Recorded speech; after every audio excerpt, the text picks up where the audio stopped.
Las confesiones no tardaron y aquí nos dice Wendy que Poncho ya está bien molesto de Sergio. Vamos a verlo y ustedes acá abajito a comentar.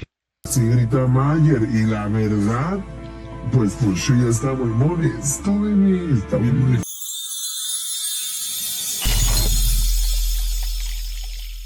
Acabar esta, a cómo vaya ya este desenlace de las roncadas de Poncho de Nigris, cómo vayan a terminar, hermanas.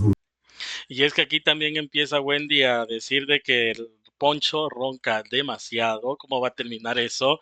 Y creo que también Poncho ya está molesto con los gritos de Sergio. El Mayer sí lo levantó bien, fue a puros gritos. Cabrón! ¡Ya no estoy roncando!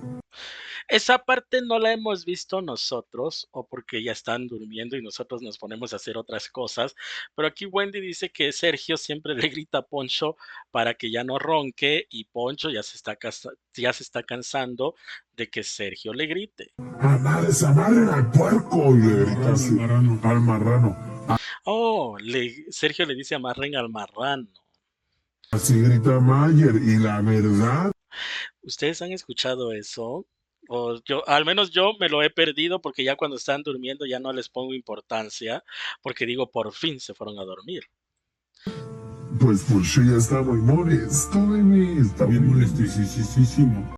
Y es que sí hemos visto algunos roces entre Poncho y Sergio, pero bueno, aquí ya vemos la historia, la secuencia del por qué están molestos y es haciendo un resumen como la doctora María Polo, como la doctora Polo.